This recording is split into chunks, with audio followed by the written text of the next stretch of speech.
नमो हरिहन्ताणं नमो सिद्धाणं नमो आयर्याणं नमो वज्रायाणं नमो लोये सव्यसाहुरम् नमः समय साराय स्वानुभूत्या च कासिते चित स्वभावाय भावाय सर्वभावान्तरच्छिदे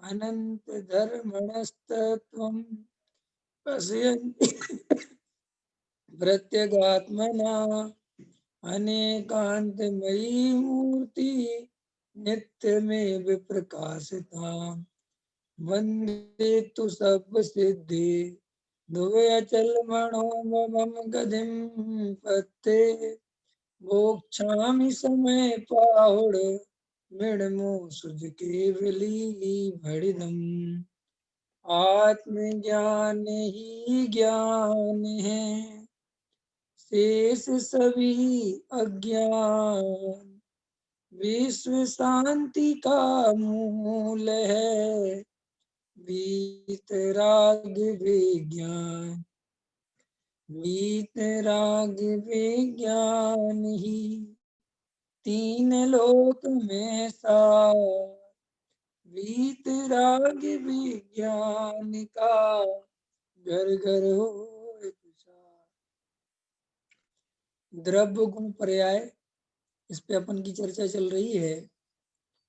विश्व के द्रव्यों के समूह का नाम है जीव, पुद्गल, धर्म, अधर्म, आकाश, काल, जिसमें जीव, पुद्गल, धर्म, अधर्म, आकाश, काल द्रव्य गुण पर्याय वाले होने से द्रव्य गुण पर्याय का स्वरूप समझना जरूरी है। कल अपन ने टॉपिक लिया था कि धर्म की जो है शिक्षा हो रही है, जबकि धर्म तो साधना से मिलता है। धर्म की शिक्षा नहीं हो सकती। दुनिया में जो प्राकृतिक चीजें हैं, जो प्रकृति से बनी हुई, उनकी कोई शिक्षा नहीं होती। बच्चे को रोना नहीं सिखाया जा सकता, बच्चे को हंसना नहीं सिखाया जा सकता, बच्चे को भूख लगना नहीं सिखाया। तो सब प्रकृति प्रदत्त है, स्वाभाविक है, इनमें कुछ नहीं किया सकता। ऐसे ही जीव आत्मा का अनुभव स्वयं कर सकता है, उसे कोई दूसरा करा सकता नहीं, कोई दूसरा आत्मा दिखा नहीं सकता। आत्मा के बारे में बाहर से जानकारी से कोई जीव ऐसा माने कि सब हमें अंदर की आत्मा की जानकारी हो गई, ये सब अज्ञान है। कल ये सब अपन ने चर्चाएं की थी। क्षयोपम ज्ञान के आधार से भी चर्चा की थी कि हमें सब क्षयोपम ज्ञान के प्रति भी हम बाहर से जानकारी इकट्ठी करते हैं और अपने को बड़ा समझ लेते हैं, धर्मात्मा समझ लेते हैं, ज्ञानी समझ लेते हैं, पंडित समझ लेते हैं, जबकि वो जानकारी बाहर से आई हुई है, स्वयं के अनुभव की से कुछ नहीं है। इस तरीके से कल अपन ने पूरा क्लियर किया था कि वास्तव में धर्म की शिक्षाएं हो रही हैं और धर्म शिक्षा से नहीं मिलता, साधना से मिलता है, अपने अनुभव के आधार से मिलता है। ख्याल में आया? धार्मिक पढ़ाइयों से धर्म का कोई संबंध नहीं है, वो एक बाहर की जानकारी है, लेकिन हम वहीं तक करके अपने को धार्मिक समझ लेते हैं।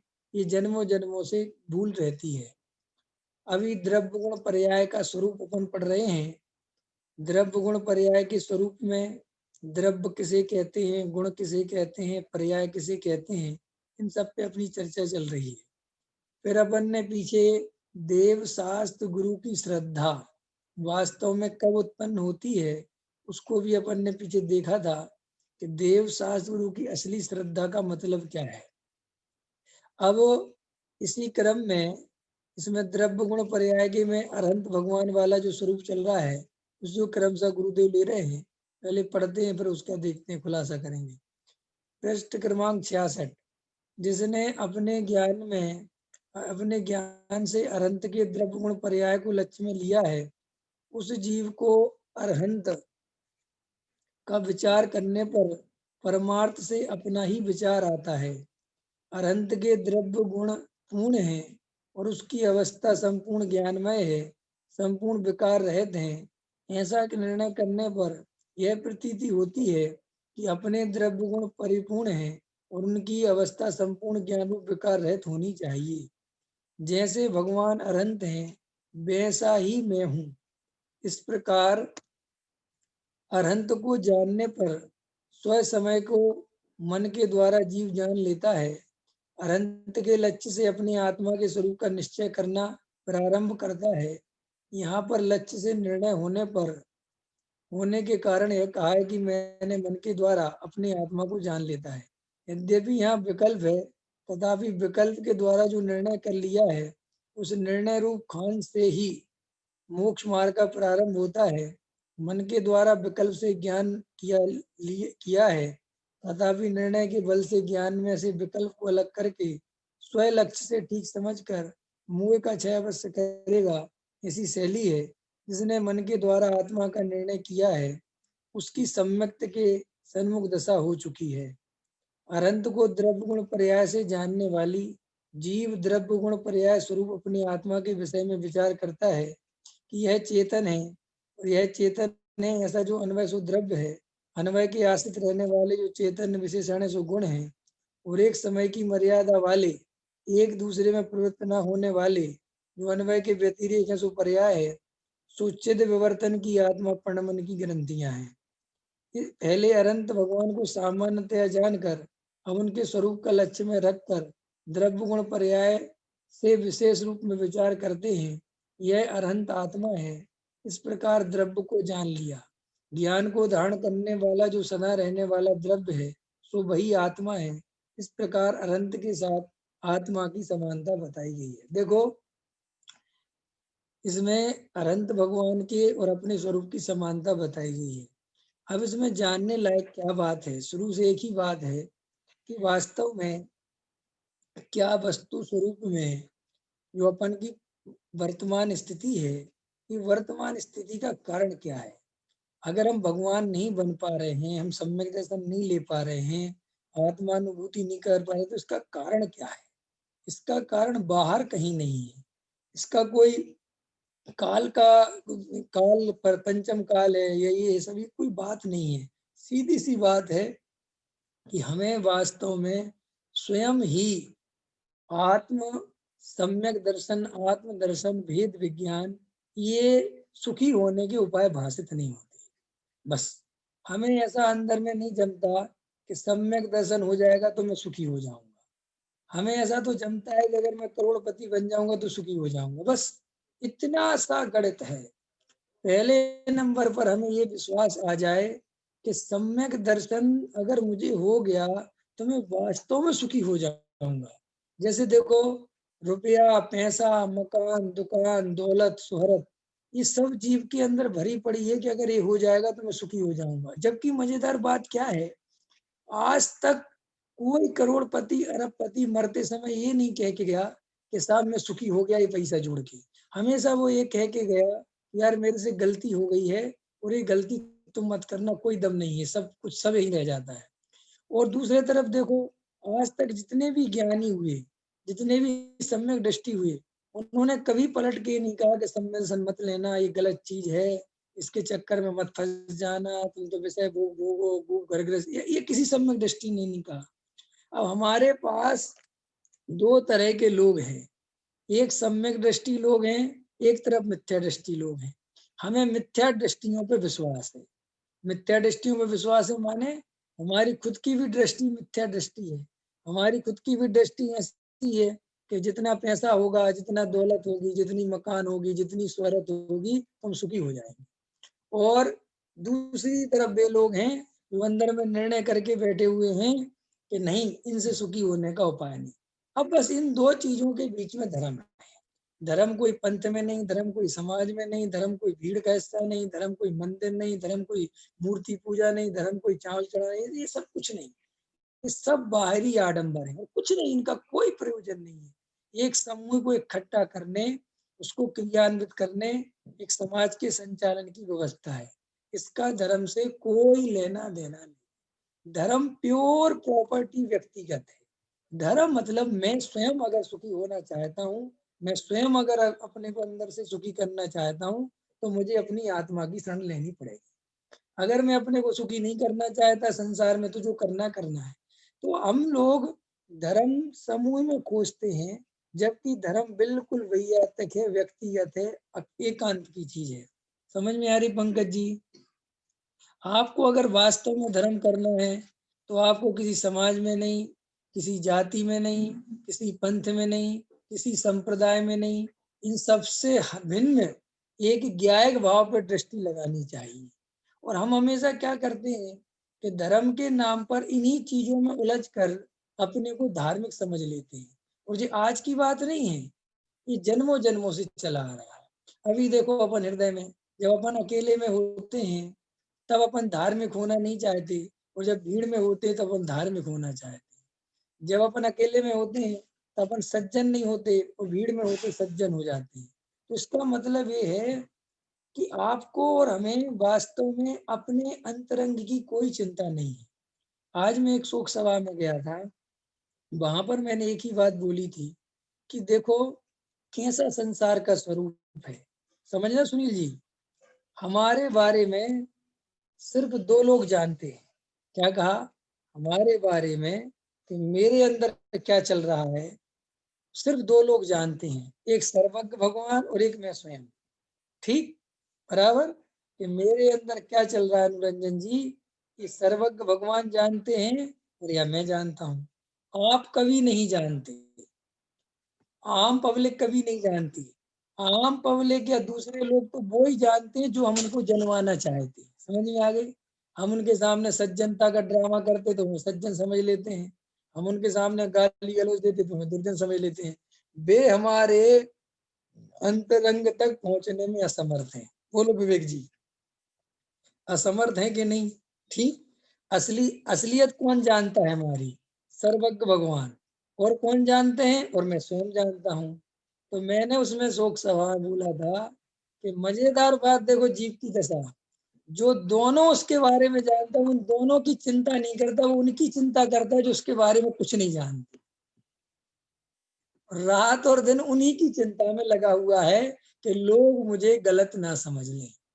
उसको सर्वज्ञ भगवान की चिंता नहीं है कि अगर तू अंदर से गलत होगा और सारी दुनिया तुझे सही भी समझ रही होगी, तो भी तुझे जो असली ज्ञानी है, जो असली केवल ज्ञानी परमात्मा है, वो तो तेरी सच्चाई को पहचानते हैं।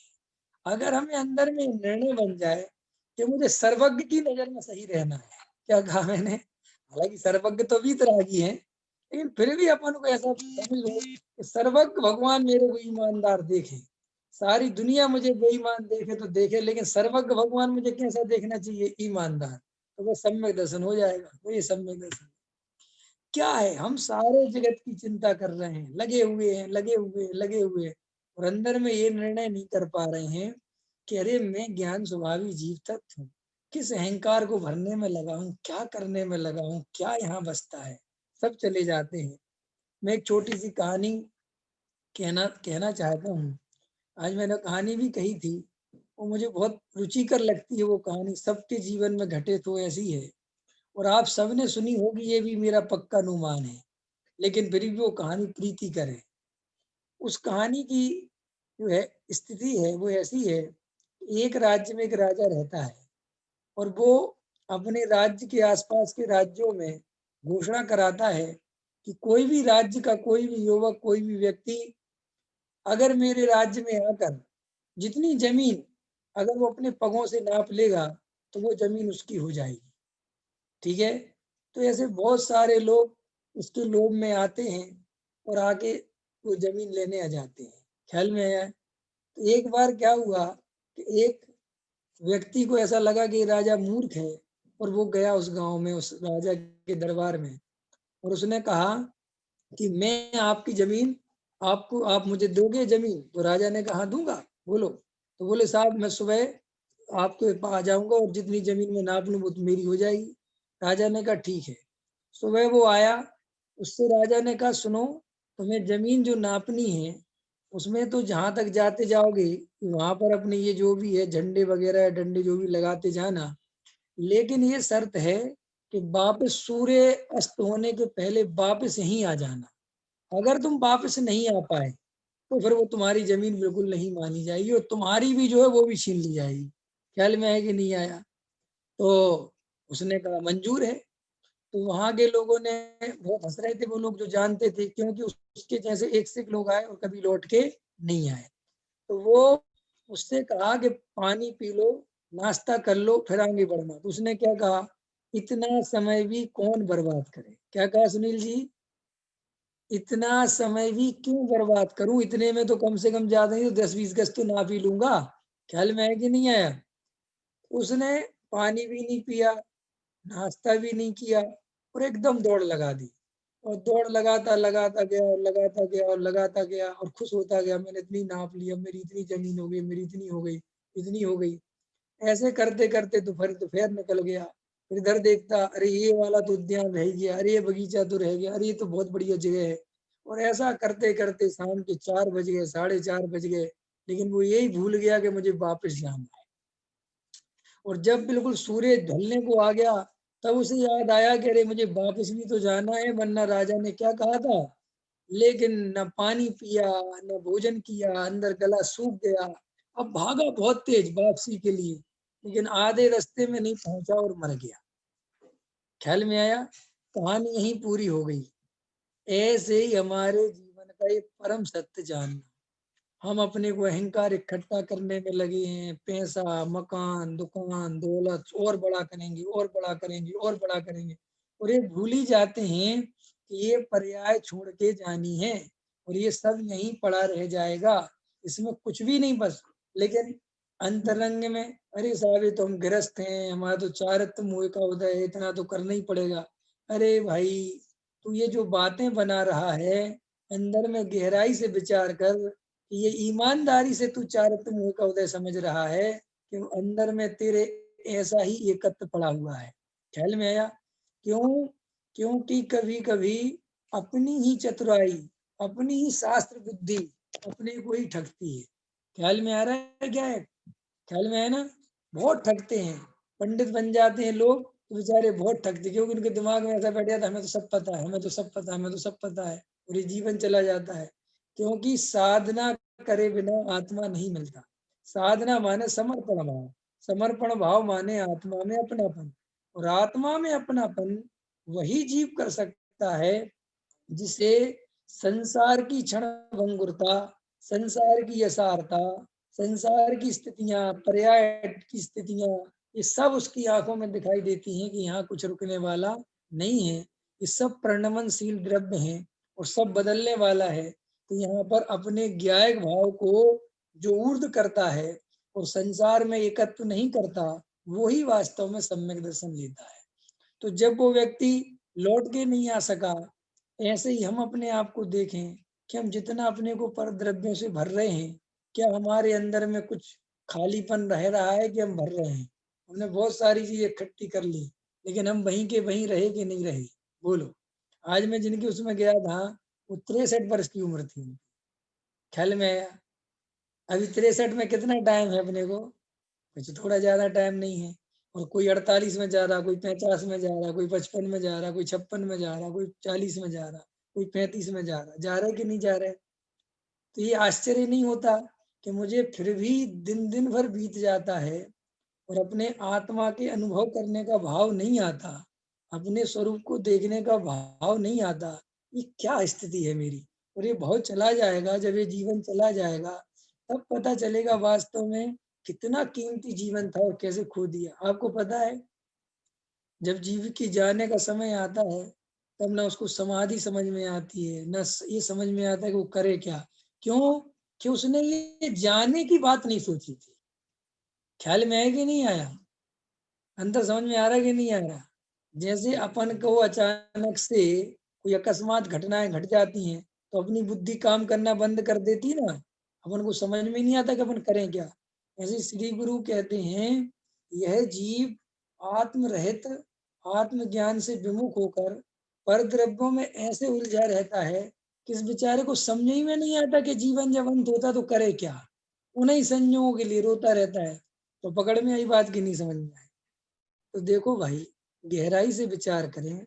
शास्त्रों को याद नहीं करना है, शास्त्रों को रटना नहीं है, आत्मा की बातें सुनना नहीं है,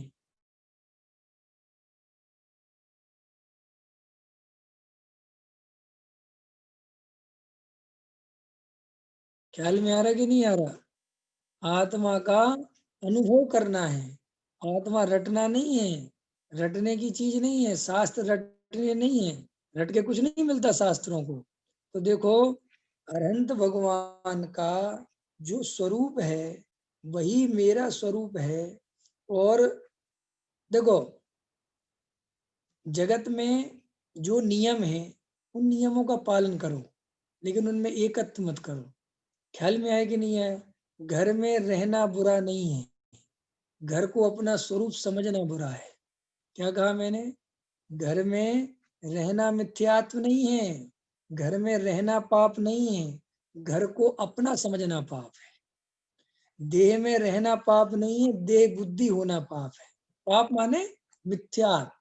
देखो, हम वस्तुओं का सदुपयोग करें लेकिन वेद ज्ञान रहे तो कुछ नहीं बिगड़ता, और वस्तुओं का हम बिल्कुल भोग भी ना करें लेकिन वेद ज्ञान नहीं करें तो क्या होगा? मिथ्यात होगा कि नहीं होगा? वर्तमान में त्याग करना आसान है और भोग करना आसान है। आसान क्या नहीं है? वेद ज्ञान। आपको दुनिया में दो तरह के लोग मिलेंगे, एक वो मिलेंगे जो त्याग की ओर बढ़ गए, और एक वो मिलेंगे जो भोग की ओर बढ़ गए, लेकिन बीच में कोई नहीं रुका। और ज्ञानी कौन? जो बीच में रुका, न जो भोग में अपनापन करता है न त्याग में अपनापन करता है, एक अपने त्रिकाली ध्रुव में अपनापन करता है, वो ज्ञानी है। ख्याल में आप कहोगे फिर जो जो इतने श्रावक मुनिराज बनते हैं, ये कोई त्याग के नाम से मुनिराज का नाम त्यागी नहीं है। मुनिराज तो भोगी है, मुनिराज तो अपने स्वरूप का वेदन करते हैं, अपने स्वरूप में रमते हैं। तो बाहर में उनके जीवन में जो त्याग व्रत है वो कोई त्याग व्रत की बात नहीं है। हम एक बात गहराई से समझ लें, वास्तव में कोई भी चीज जो बाहर से देखते हैं वो अंतरंग से नहीं है। बाहर का और अंतरंग का कोई लेना देना नहीं है। आत्मा, देखो, वैज्ञानिक कैसे होते हैं? वैज्ञानिक कोई खोज करते हैं तो भगवान की पूजा करते रहते हैं बैठे बैठे। वो लोग क्या करते हैं सुनील जी, अनुरंजन जी? क्या करते हैं? वे पूजा पाठ करते रहते हैं क्या बैठे बैठे? नहीं करते। वे इन चीजों में समय नहीं लगाते। वो क्या करते हैं? जो रिसर्च करनी है वो उसी की रिसर्च करते हैं। वो कहते हैं बाहर में करने से क्या है, काम करना है ना। आचार्य कहते तुम धर्म के नाम पर क्या करते हो? विज्ञान नगर के वैज्ञानिक, सभी धर्म वैज्ञानिक हो जाए तो लड़ाई झगड़े बंद हो जाए, लेकिन कोई धर्म वैज्ञानिक नहीं होता। इसलिए विज्ञान तरक्की करता है और धर्म वहीं के वहीं रह गए। धर्मों में लड़ाई होती है, आज तक विज्ञान में लड़ाई सुनी तुमने कभी? नहीं समझ में आया? अरे कोई विज्ञानकों की लड़ाई सुनी तुमने कि जे वैज्ञानिक अलग, जो सब अपने अपने रिसर्च में लगे रहते हैं, उन्हें कोई मतलब नहीं है कि कौन क्या कर रहा है। लेकिन धार्मिक लोगों की इतनी लड़ाइयाँ क्यों होती हैं?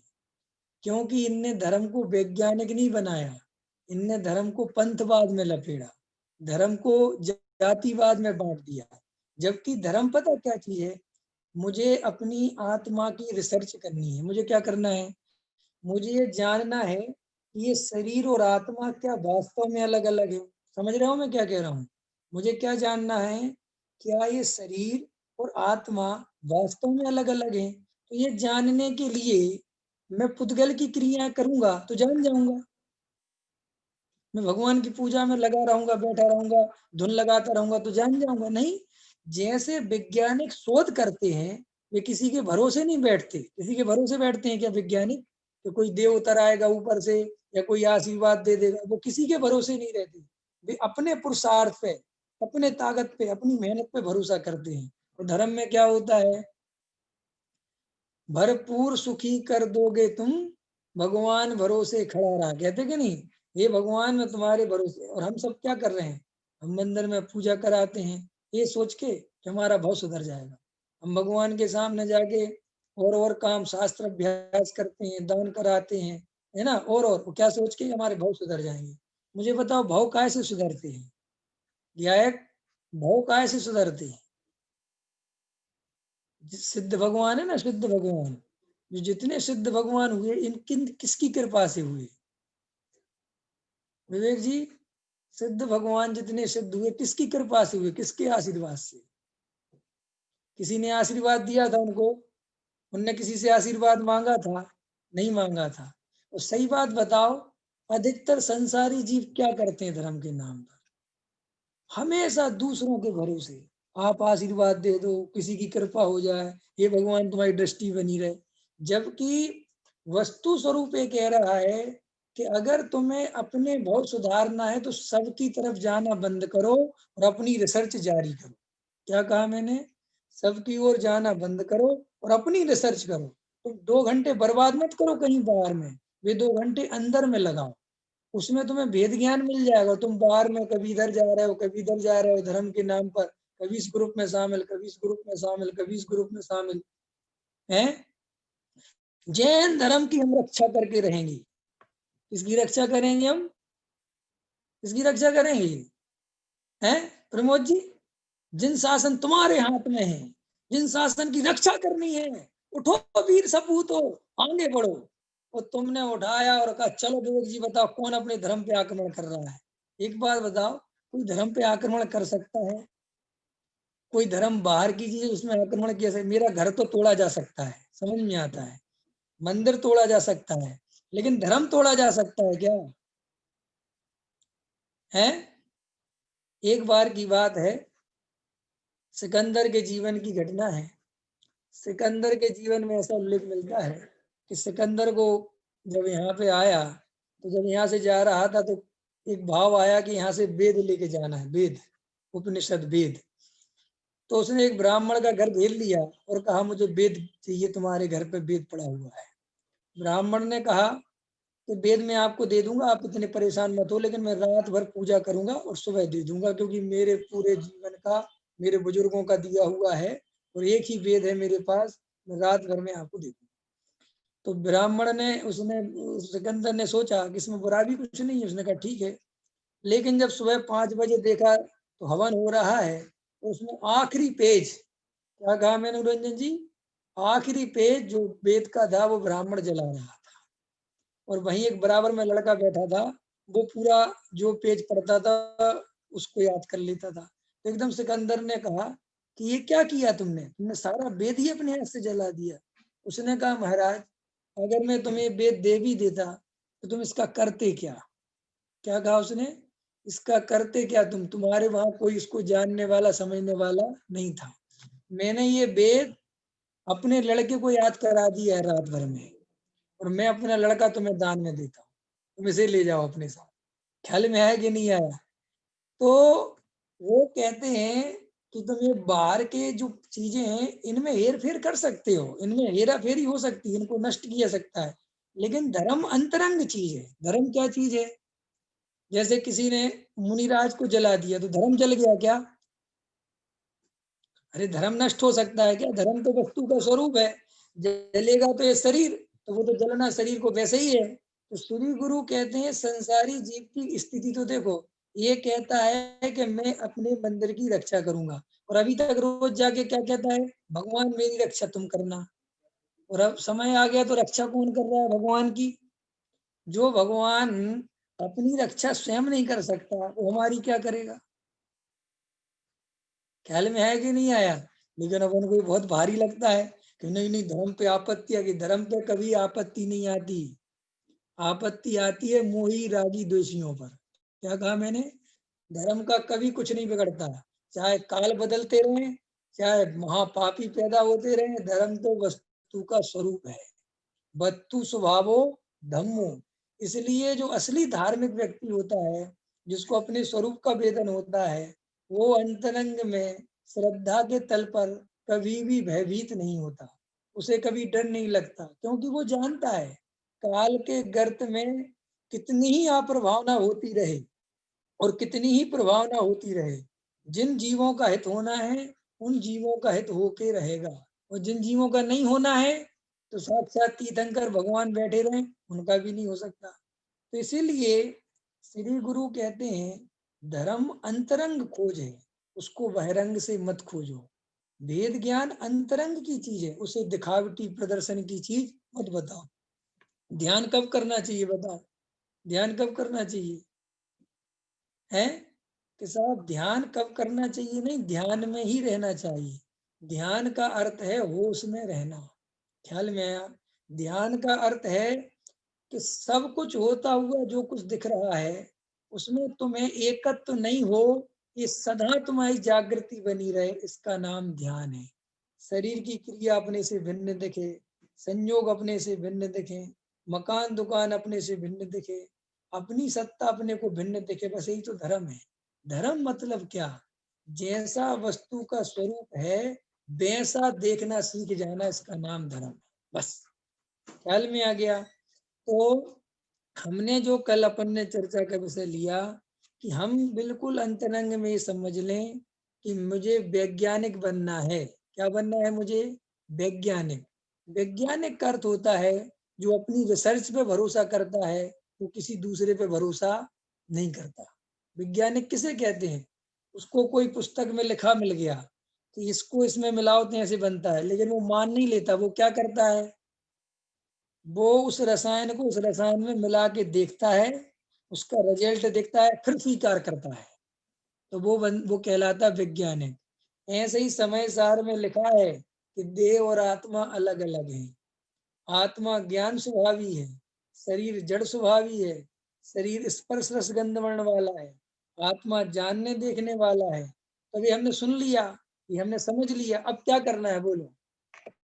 अब क्या करना है सुनील जी? अब मान लेना अपन तो बस अब ये प्रयोग करना है। कुंद कुंद भगवान तो हमसे कह गए, अब हमें प्रयोग करना है कि क्या वास्तव में। अब ये मत मानो कि सब अलग अलग है, नहीं। कुंद कुंद देव के अनुभव से वो अलग अलग हैं, लेकिन मेरे अनुभव में अभी वो एक दिखाई दे रहे हैं। अब जब तक मेरे अनुभव में वो अलग अलग नहीं हो जाएंगे तब तक मैं शांति से नहीं बैठूंगा, या तब तक अपने को धार्मिक नहीं मानूंगा, या ये नहीं कहूंगा कि मुझे समय सार पता है। तब तक कोई मेरे से पूछेगा कि आपने समय सार पढ़ा है, तो मैं कहूंगा पढ़ा है, अभी अनुभव नहीं किया। इतनी हिम्मत अपने अंदर होनी चाहिए। ख्याल में आया कि नहीं आया? तो हम वास्तव में निश्चित ही सम्यक दर्शन प्राप्त कर सकते हैं। और अगर हम सब देखा देखी में समाज जहाँ जा रहा है, वही जो हो रहा है, जो चल रहा है जगत में, हम वही वही में लगे लगे और जीवन लगा देंगे तो बहुत मुश्किल है सम्यक दर्शन। सम्यक दर्शन भैया उसी जीव को प्राप्त होता है जो समाज का मोह छोड़ देता है, समाज पंथ संप्रदाय इन सबसे ऊपर उठ जाता है। भले ही वो बाहर में व्यवहार निभाता है, लेकिन अंदर में उनसे बिल्कुल भी प्रभावित नहीं होता। वो किसी पंथ संप्रदाय के पोषण में अपना जीवन नहीं लगाता, वो किसी भी प्रकार के बाहरी आडंबरों में नहीं उलझता। ये सम्यक दर्शन के वास्तविक बाहरी कारण है, और असली कारण तो अपने त्रिकाली ध्रुव की दृष्टि है। ख्याल में आया? तो अनंत परमात्मा बिल्कुल प्योर सोने के समान शुद्ध है, उनके द्रव्य गुण पर्याय शुद्ध है, और ऐसे ही मेरे द्रव्य गुण पर्याय भी शुद्ध है।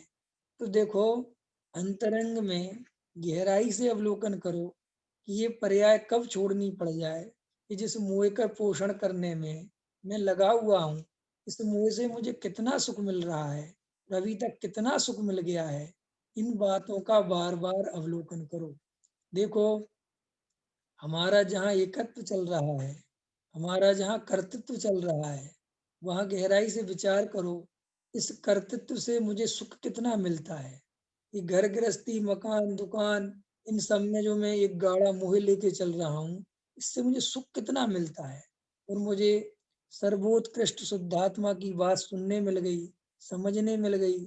इस संसार में कितने जीव हैं जिनको यही नहीं पता कि शरीर और आत्मा अलग अलग है, वे तो एकत्व करके लगे हुए हैं। मुझे तो ये बात सुनने में लगी, ऐसी बात जो सिद्ध भगवान बनाने के काम में आती है, सिद्ध बनने की ताकत देती है। इतनी बड़ी बात, इतना रहस्य मुझे पता चल गया। उसके बाद भी मैं उन्हीं अज्ञानियों जैसी मान्यता बना के रखूं, तो मेरे से बड़ा मूर्ख कौन है? समझ में आती कि नहीं आती? मैं भी उन्हीं जैसा खाने पीने उठने बैठने इनमें ही सुख मानता रहूं, तो फिर उन मेरे जैसा पागल कौन है? ख्याल में आता कि नहीं आता? अरे भाई, जिनके पास रत्नों की खान हो, किसकी खान हो? रत्नों की, बढ़िया डायमंड हो, बढ़िया गोल्ड हो, और वे जो है डुप्लीकेट सोना पहने और उसमें एकत्व करें, तो हंसोगे कि नहीं हंसोगे? हैं? बोलो बोलो, समझ में आती कि नहीं आती? है रिलायंस वाले का लड़का मुकेश अंबानी का लड़का अपने से ये कहे, क्यों पंकज जी कि गांधीनगर वाले कपड़े पहनने हैं मुझे, तो जो पटरी पे बिकते हैं, तो क्या कहोगे आप? कहोगे इसकी बुद्धि खराब होगी, पागल वागल है गई है। या वो कहे कि मुझे तो नकली वाली चेन पहननी है, तो मुझे नकली तो आप हंसोगे। ऐसे आचार्य कहते हैं, तुझे त्रिकाली भगवान आत्मा तीन लोक का नाथ तू स्वयं है, और ऐसी बात तुझे समझ में आ गई, सुनने में आ गई, उसके बाद भी तू संयोगों में एकत्व नहीं तोड़ पा रहा है, तू देह और आत्मा से भेद ज्ञान नहीं कर पा रहा है, और अभी और भोग लूं, और सुख इकट्ठा कर लूं, और पैसे जोड़ लूं, और कुछ कर लूं, और ऐसी मान्यता से जिए जा रहा है, तो ये तो भाई होनहार ठीक नहीं है। टोडामल जी क्या कहते हैं, तो देखो भाई, सब ओर से निमित्त मिले हैं, उस बाद भी अगर जीव आत्मा अनुभव नहीं करता, तो तेरे अभाग्य की महिमा हमसे नहीं कही जाती।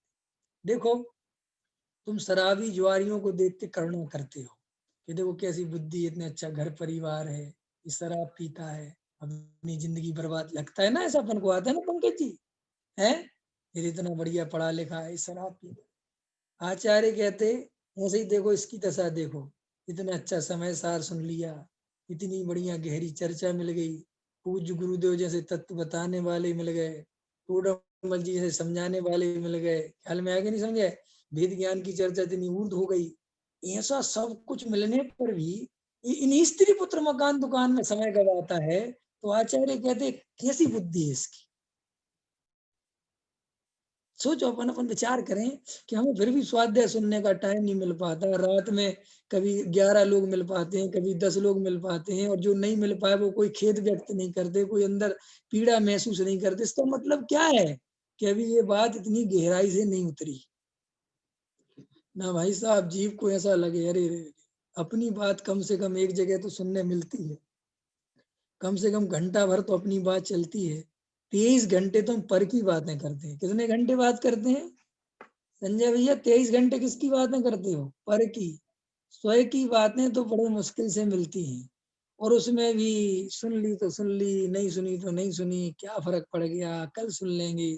आचार्य कहते हैं, अंतरंग में मोह तीव्र है, मोह गाढ़ा है। ख्याल में है ना, मोह गाढ़ा है। देखो भाई, ये जब अभी तो कुछ नहीं है, जब ये जीव जानने का समय आता है, तब समझ में आता है कि अरे हो क्या गया, क्या किया मैंने, मुझे समझे ही नहीं कभी कि मुझे यहाँ से सब छोड़ के जाना है। मैं कितने अहंकार के पोषण में लगा रहा, मान कसाय में लगा रहा, दौलत और शोहरत में लगा रहा, लोगों को मूर्ख बनाता रहा, छल कपट करता रहा, झूठ फरेब बोलता रहा, पैसा जोड़ने के लिए दोनों हाथ दिमाग लगाता रहा, तो दिन दिमाग लगाया, पैसा पैसा कैसे बनाऊं, पैसा। और अंतरंग में एक अपने स्वरूप की साधना का अवसर, जो अनंत काल के दुखों को मिटा सकता था, उस तरफ ध्यान नहीं दिया।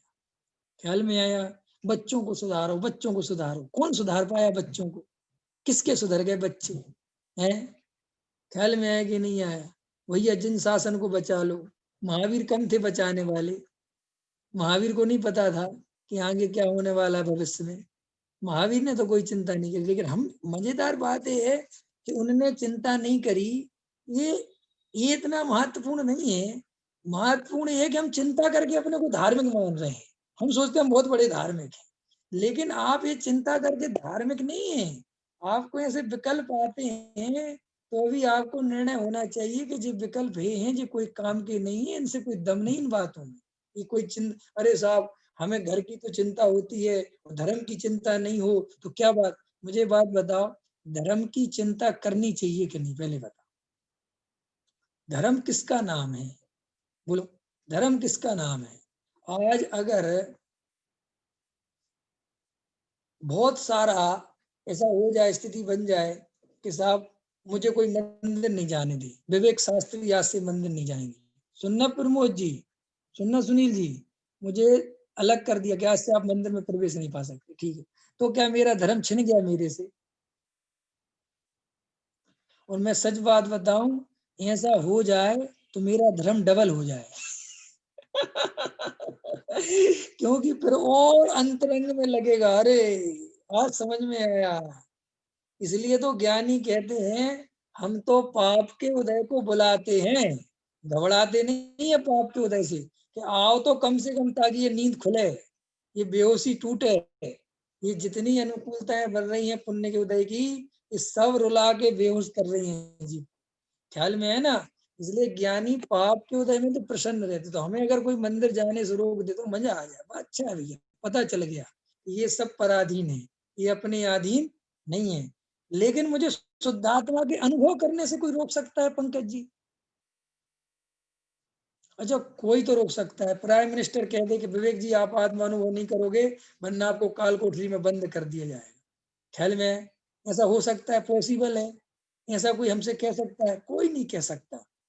इसका अर्थ ये है कि आत्मा स्वाधीन है। इसका अर्थ क्या निकल के आया? आत्मा स्वाधीन है और ये जड़ की क्रियाएं, शरीर की क्रियाएं पराधीन है, क्योंकि इनका स्वामी मैं नहीं हूं। लेकिन मैं जिसका स्वामी हूं उसे बांधने में कोई समर्थ नहीं है। बोलो, ये बात अंतरंग में क्या आनंद भरने वाली है, क्या गजब की मस्ती चढ़ने। वाह! जो मैं हूं उसे बांधा नहीं जा सकता, जिसे बांधा जा सकता है वो मैं हूं नहीं। जिसका मुझे अनुभव करना है उसके अनुभव करने से मुझे कोई रोक नहीं सकता, और जिसके अनुभव करने से मुझे रोका जा सकता है उसका अनुभव मुझे करना नहीं है। समझ में आया कि नहीं आया? अच्छा, सही बात बताओ, अपन विषय भोगों से सुखी होते हैं कि नहीं होते? अंदर देखो, गहराई से देखो। आपको पता है, एक आदमी सिगरेट पीता है। क्या पीता है? सिगरेट। तो सिगरेट में क्या होता है भैया? अब अपन लोगों में से कोई पीता नहीं, लेकिन सिगरेट में जानते तो है क्या होता है। ये सिगरेट पी और धुआं अंदर लिया और फिर धुआं बाहर छोड़ दिया, ठीक? फिर धुआं लिया अंदर, फिर बाहर छोड़ दिया। तो एक सिगरेट वाले से पूछा कि एक बात बताओ, इस सिगरेट पी के क्या मिलता है, क्या मजा आता है? तो उसने कहा मिलता तो कुछ नहीं, लेकिन नहीं पीऊं तो क्या होता है? बेचैनी होती है। क्या होता है? अगर पीने नहीं मिलती तो बेचैनी होती है कि पीने के बाद कुछ मिलता है, कि मिलता कुछ नहीं है, खाली का खाली रहता है। लेकिन अगर नहीं पीऊं तो क्या होता है? बेचैनी होती है। इसको कहते आदत। ऐसे ही हमारा जीवन है। हम ऐसे करने करने के आदी हो गए हैं, काम काम के, अगर हमें कोई शांति से बैठा है तो हमें क्या होता है? अरे बोलो, बेचैनी। अब मैं आपसे कहूं करने से कुछ मिला, कि मिला कुछ नहीं। तो फिर जब कुछ मिला नहीं तो करते क्यों? कि साहब हम शांति से बैठ नहीं सकते, ही हमारी प्रॉब्लम हो गई है। समझ में आया? हमें कोई शांति से एकांत में कहे बैठो, अगर तीर्थ क्षेत्र हमसे कोई कहे 2-4 दिन शांति से बैठो, हम बैठ सकते हैं शांति से? बस ये समझ लो, जब तक आप शांति से नहीं बैठ सकते तब तक आत्मानुभव नहीं हो सकता। शांति से बैठ, समझ में मेरी बात? शांति से बैठने का मतलब ये है कि तुम्हारा कर्म का उदय तुम्हें शांति से नहीं बैठने दे, वो अलग बात है। लेकिन अगर तुम्हें शांति से बैठने का अवसर मिले तो तुम बैठ सको, तो तुम्हारा पुरुषार्थ। अंतर समझ में आ रहा है मैं क्या कह रहा हूँ? एक तो समस्या ये है कि मेरा कर्म का उदय इतना भारी कि मैं शांति से नहीं बैठ पा रहा हूँ, ठीक है? और एक बात है कि मुझे संडे मिला भी है शांति से बैठने का, लेकिन मुझे आदत ऐसी पड़ गई कि मैं शांति से बैठना नहीं चाहता। तो बस वो आदत ही अपराध है, उसको मिटाना है। हमें इतनी स्वतंत्रता चाहिए कि जब हमें शांति से बैठने का अवसर मिले तो हमें कोई बेचैन ना करे कि कुछ करो कुछ करो कुछ करो, बैठे क्यों हो, कुछ तो करो कुछ तो करो। ऐसे अंदर में हमारे मान्यता अंदर में ऐसी तकलीफ नहीं हुई। हाँ, अगर अब काम करने का कोई चीज है और करना पड़ेगा मजबूरी, तो अलग बात है। तो आचार्य ज्ञानी धर्मात्मा कहते हैं कि काम तो ज्ञानी भी करते हैं, कर्मोदय उनके भी हैं, उनके भी घर गृहस्थी है। लेकिन ज्ञानी को जब जब अकेले होने का अवसर मिलता है वो एकांत का पूरा लाभ लेता है। उसे एकांत में घबराहट और बेचैनी नहीं होती। और जो अज्ञानी जीव होता है उसका प्रमुख लक्षण है कि वो किसी कीमत पर एकांत अकेला होना नहीं चाहता। ख्याल में आया? संग ढूंढता है, कोई ना कोई साथी ढूंढता है। ढूंढते हैं कि नहीं? पूजा तक में साथी खोजते हैं अपन, खोजते कि नहीं? और आजकल तो कोई नहीं मिलता तो अपनी पत्नी को साथ में ले जाते, उसी के साथ पूजा करने बैठ जाते हैं। ये नहीं कहते चल तू अलग बैठ जा मैं अलग बैठ जा, अरे साथ में ही करो, सब शो करो साथ में। और सब में से कर पे तो 10-20 लोगों को इकट्ठा कर लो। तो श्री गुरु कहते हैं ये तुम्हें पता नहीं है, तुम्हें एकांत इसलिए पसंद नहीं है कि तुम्हें एकत्व पसंद नहीं है। क्या कहा मैंने? आत्मा का एक नाम एकत्व ही है। जो अपने त्रिकाली ध्रुव में संतुष्ट नहीं है, वो बाहर में संग साथी खोजे बिना नहीं रहता। ख्याल में आया कि नहीं आया? जिसका कोई दोस्त नहीं होता, वो हर कोई दोस्त बनाता फिरता है। जिसका एक दोस्त में संतुष्ट हो गया, वो उसी के साथ रहता है, उसे किसी की जरूरत महसूस नहीं होती। लेकिन जिसी का कोई गहरा दोस्त नहीं होता, वो हर कदम पर किसी से बात करता है, हर किसी से बात करता है। श्री गुरु कहते हैं, जिसे अपने त्रिकाली ध्रुव से सच्चा प्रेम हो गया, और जब भी वो अकेला होता है तो वो एक ही बात सोचता है, क्या हो, अब अवसर मिला है, अपने स्वरूप को देखूंगा, अपने स्वरूप की आराधना करूंगा, अपने स्वरूप की मस्ती करूंगा। माने हमें आत्मा के प्रति ऐसा प्रेम होना चाहिए कि जब हम अकेले में हों तो हमें ऐसा लगे कि अवसर मिल गया अपने स्वरूप को देखने का। जैसे दुनिया में लोगों के बीच में कोई खलल डालता है तो उस पर दुख होता है, आकुलता महसूस होती है, ऐसा लगता है एकांत मिल जाए। ऐसे ही आत्मा के भोग करने के लिए एकांत चाहिए। क्या कहा मैंने? अपने स्वरूप के वेदन के लिए एकांत है। और एकांत कहाँ है? जंगल में नहीं है। एकांत अपने घर में ही है, 2 मिनट के अंदर। क्यों? क्योंकि तुम चाहो तो बस अपने स्वरूप को, लेकिन अपन अकेले होते हैं तो फोन की सहारा लेते हैं, टीवी का सहारा लेते हैं। अब तो घर में ऐसी ऐसी चीजें आ गई हैं, हाथ में टीवी है और बाहर भी टीवी है। अगर ये टीवी से मन गया तो भर गया तो वो टीवी चला लो, वो टीवी से मन भर गया तो हाथ की टीवी चला लो। और अपने लिए समय नहीं है। इसलिए अभी समय आ गया है कि 1 आध 2 घंटे के लिए अपने मोबाइल को एक तरफ रख दो, स्विच ऑफ करके कोने में फेंक दो और शांति से बैठ के अवलोकन करो। देखो अपने स्वरूप को। मेरा शरीर और आत्मा भिन्न भिन्न कैसे है? आत्मा क्या कर रहा है? मैं कौन से स्वरूप वाला हूँ? ये पर्याय राग द्वेष की स्थितियां हैं, ये किसकी हैं? ये कैसे उत्पन्न हो रही हैं? ये जो संयोग हैं, ये जो घर गृहस्थी है, ये जो मकान दुकान का वैभव है, ये जो सारी चीजें हैं, इनसे क्या मैं सुखी हो सकता हूँ? बैठ के गहराई से इनका अवलोकन करना सीखो, वरना ये समय चला जाएगा और तुम्हें कभी पता ही नहीं चलेगा कि तुमने शास्त्र रटे थे, वो भी व्यर्थ गए। तुम मंदिर में पूजा करके आए, वो भी व्यर्थ गई। बहुत विधान करे, वो भी व्यर्थ गए। मंदिर में दान भी दिया, वो भी व्यर्थ गया। बहुत बहुत समाज का भला किया, मंदिर बनवाए, उनसे कुछ नहीं। देखो भैया, ये सब है पुद्गल के खेल, इनसे ना ही जीव को मेल, इनसे जीव का कोई मेल नहीं है। औदगालिक क्रियाओं से चैतन्य का क्या लेना देना? चैतन्य की अनुभूति से ही चैतन्य मिलता है, और चैतन्य में चिदानंद आनंद चैतन्य के अनुभव से ही मिलता है। इसीलिए बाहर में ना उलझ कर अपने अंतरंग में सुलझो, अपने ज्ञान भाव के अनुभव की कसौटी को उस पर कसो। और ये बाहर के जीवन से बिल्कुल ऐसा मत मानो कि ये कोई कल्याण का मार्ग है। अंतरंग में एक ही निर्णय करो कि अगर मुझे भव का भाव करना है तो भव से अभाव जो ध्रुव भगवान आत्मा है, उसी की शरण लेना पड़ेगा। जगत में और कोई दूसरी शरण नहीं है। ये निर्णय सुनील जी बने जीव का, तो अंदर प्यास जगे और अनुभव की ओर जीव बढ़े। खाली बातों से काम नहीं बनता। आप साहब ये बातें कर लो, ये बातें कर लो, ये नियम ये नियम ये नियम, ये मत खाओ वो मत खाओ ये मत खाओ। अरे ये तो जीव ने अनंत बार कर करके छोड़ दिया। और अभी भी हम ऐसे ही गुरुओं की तलाश करते हैं जो हमें काम बता सके। ये करना, कल से सुबह उठ जाना, ऐसे कर लेना, ऐसी माला फेर लेना, इतने बजे मंदिर चले जाना, तो पूजा कर। मैंने हमें वो अनुशासन अनुशासन, जबकि धर्म अनुशासन से नहीं मिलता। धर्म अपने स्वरूप में जाने से मिलता है। बाहर में तुम नियमबद्ध हो गए और अपने ज्ञान भगवान आत्मा को ना देख के नियमों में उलझ के अपने को धार्मिक मान लिया तो नहीं मिलेगा। इसलिए जिन कार्यों से अहंकार पैदा होता है वो कभी मत करो। क्या कहा मैंने? जिन कार्यों को करने से अहंकार पैदा होता है, सेव संज्ञान बढ़ाने से क्या होता है? अहंकार मिलता है, और कुछ नहीं होता। पैसा में बहुत दान देते हो, गुप्त दान कराओ, लेकिन ये नाम की घोषणा कर करके दान देते, इससे क्या मिलता है? इससे सोचता है जीव कि मैं कौन सा अपना बुरा कर रहा हूँ, लेकिन इससे बुरा कर रहे हो क्योंकि इससे अहंकार बढ़ता है। और अहंकार बढ़ने से तुम्हारी निष्ठा खतरे में आती है, क्योंकि उसका रस लगता है। ख्याल में है कि नहीं है? पूजा पाठ कर रहे हो, दिखा 10-50 लोगों के सामने कर रहे हो, सब अहंकार बढ़ता है। फिर ऐसे काम करो कि तुम्हें लोग पहचाने नहीं, तुम्हारा अहंकार पनपने के लिए कोई जगह ही नहीं रहे, बस फिर तुम जीवन भर सुखी रहो। देखो, हम जब रेस में हिस्सा नहीं लेंगे सुनील जी, तो हमें डर लगेगा, फिर हम रेस का मजा ले पाएंगे कि नहीं? रेस का मजा हमेशा वो ही लेता है जो रेस में नहीं होता। क्या प्रमोद जी है?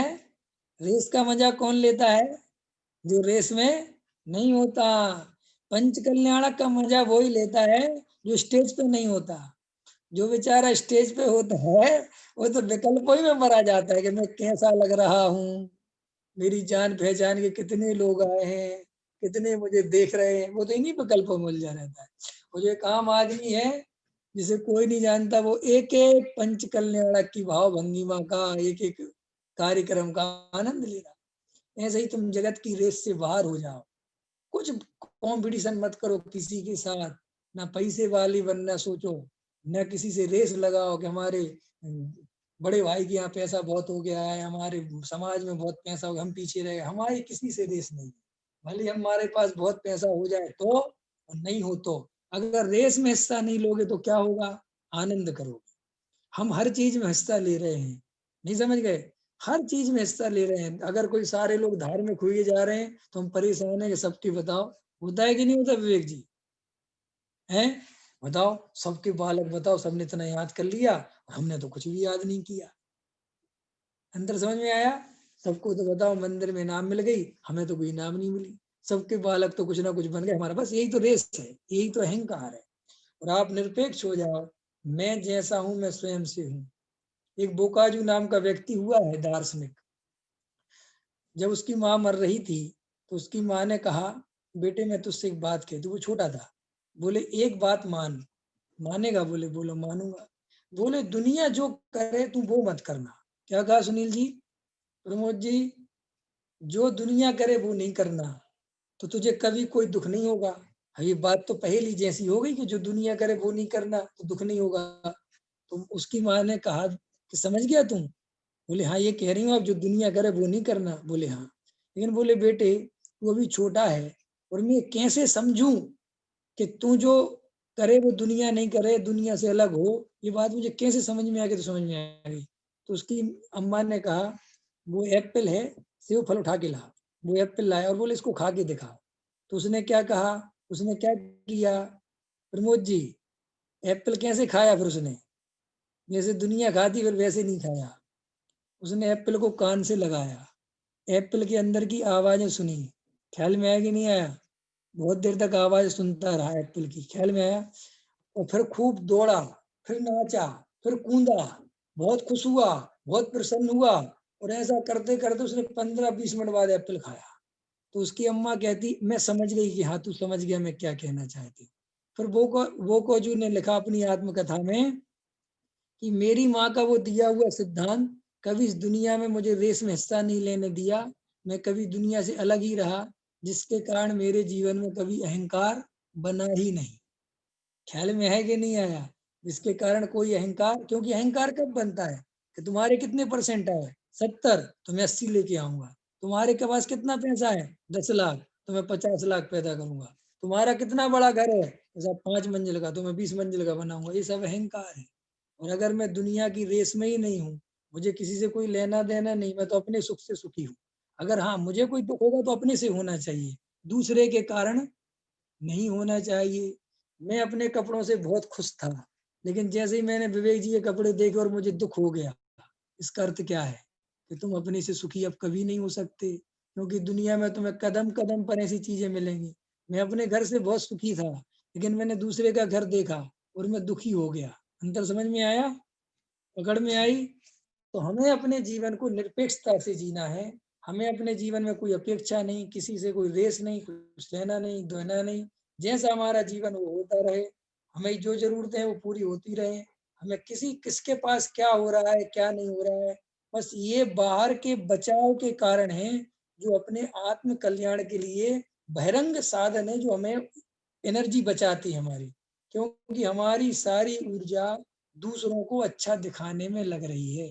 और अगर ये बात समझ में आ जाए कि हमें किसी को अच्छा नहीं दिखाना है, हम जैसे हैं हम वैसे ही हैं, तो तुम्हारी 90% एनर्जी बचेगी, और वो एनर्जी अगर तुम आत्म कल्याण में लगाओगे तो आत्म अनुभव निश्चित हो सकता है, भव के अभाव का कारण बन सकता है। अभी का समय हो गया। सहजानंदी सो